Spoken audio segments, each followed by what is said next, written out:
Қайырлы күн. Эфирде университет арнасы. Сіздермен бірге мен, Асылай Өтемісқызы, апта жаңалықтармен таныс болыңыздар. 17 қараша күні Халел Досмұхамбетов атындағы Атырау университетінде Жастар саясаты департаментінің ұйымдастыруымен 2020 жылы университет табалдырығын алғаш аттаған бірінші курс студенттерін салтанатты түрде студенттік қатарға қабылдау кеші өтті. Шараның шымылдығын Халел Досмұхамбетов атындағы Атырау университетінің басқарма төрағасы ректор Саламат Нұрмұханұлы құттықтау сөзімен ашты. Zoom платформасында онлайн өткен мерекелік шара барысында әсем ән айтылып, студенттің төлқұжат іспетті студенттік билеті тапсыру рәсімі салтанатты түрде табысталды.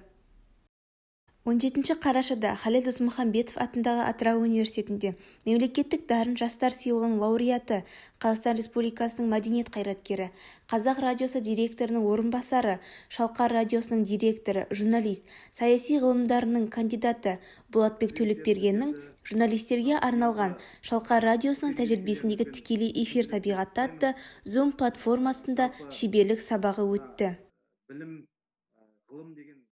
Халықаралық студенттер күніне орай Халел Досмұхамбетов атындағы Атырау университетінің студенттері университетіміздің ардагер, ұлағатты ұстазы, химия ғылымдарының кандидаты, доцент Роза Қаражігітовнамен еркін форматта кездесу өткізді. Халел Досмұхамбетов атындағы Атырау университеті психология және арнайы білім беру кафедрасының ұйымдастыруымен Абай Құнанбайұлының 175 жылдығына арналған Абайдың педагогикалық психологиялық ой-пікірлері атты эссе байқауының қорытынды конференциясы Zoom платформасында болып өтті. 18 қарашада Халел Досмұхамбетов атындағы Атырау университетінің басқарма төрағасы ректор Саламат Нұрмұханұлы студенттер күнделігінен байқауына жоғары белсенділікпен қатысып, өз ойын ашық жеткізіп, оқырман назарын аударта білген үздіктер экономика және құқық факультетінің бірінші курс студенті Жаңбырбай Аяна Қуанышқызы, көп тілді білім беру факультетінің бірінші курс студенті Амантайқызы Аяжан, сонымен қатар экономика және құқық факультетінің студенті Мұқашева Малика Серікқызы және Жақыпбек Балнұр физика мамандығының екінші курс студенті. Сонымен қатар қазақ тілі және әдебиеті мамандығының бірінші курс студенті Сүлейменова Аружан Амантайқызын алғыс хатпен марапаттап, университет атынан естелік сыйлықтар табыстады. Үздіктер қатарынан көрген студенттерімізді шын жүректен құттықтаймыз. Челленджді жалғастыр. Тұңғыш президент туралы не білесіз?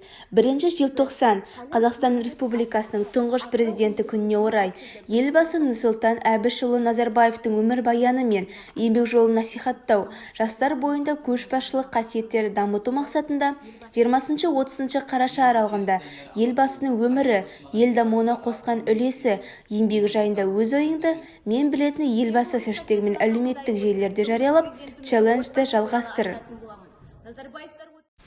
1 желтоқсан дүниежүзілік ЖИТСке қарсы күрес күні.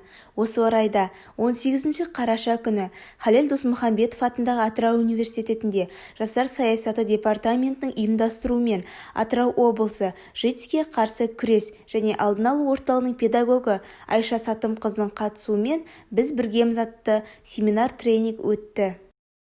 18 қарашада экономика және құқық факультеті деканы Эльмира Адиетова Мизамғалиқызының бастамасымен салауатты өмір салтын насихаттау мақсатында би үйірмесі өз жұмысын бастады. Әдемі би қимылдарын үйретуші хореограф, экономика ғылымдарының магистрі, биші Айгүл Қанатқалиқызы Масалимова. Халел Досмұхамбетов атындағы Атырау университетінде Жастар саясаты департаментінің ұйымдастыруымен халықаралық студенттер күніне орай бірінші курс студенттерінің белсенділігін арттыру мақсатында кел жүздесейік жобасы өтті. Жобаның мақсаты психологиялық тренингтер және қызықты ойындармен студенттердің қызығушылықтарын арттырып, жаңа ортамен таныстыру. Жобаға әр факультеттің бірінші курс студенттерінен 5 адам қатысты. Жоба соңында қатысушылар шарадан алған әсерлермен бөлісіп, осындай шаралардың көптеп ұйымдастыруын сұрап, қызығушылық танытты. 19 қарашада Халел Досмұхамбетов атындағы Атырау университетінде Жұмекен Нәжімеденовтің туғанына 85 жыл толуына орай Жұмекен танушы, Қазақстан Республикасының мәдениет қайраткері, Қазақстан жазушылар одағының мүшесі ақын Алмас Ахметбекұлы мен Жұмекен жырларындағы ұлт рухы атты кездесу өтті. Басқарма төрағасы ректор Саламат Нұрмұханұлы жиынды ашып, Жұмекен танушы Алмас Ахметбекұлының өмір жолы мен еңбегі жетістіктері туралы жиынға қатысушыларға баяндады. Мәдениет қайраткері биыл туғанына 85 жыл толған.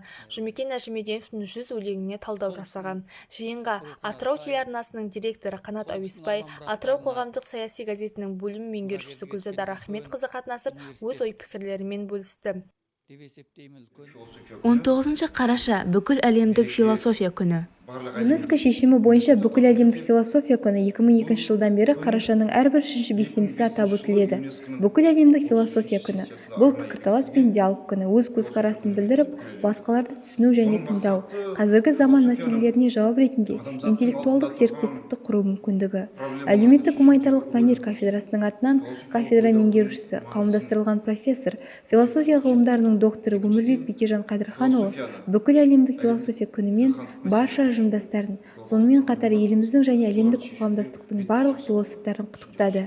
Өсіп өркендеуді және жаңалық пен шығармашылыққа толы толағай табыс тіледі. Осы аптаға келіп түскен жаңалықтар легі осындай. Сіздерді жаңалықтармен таныстырған Асылай Өтемісқызы. Келесі аптадағы жағымды жаңалықтарда жүздескенше аман сау болыңыздар.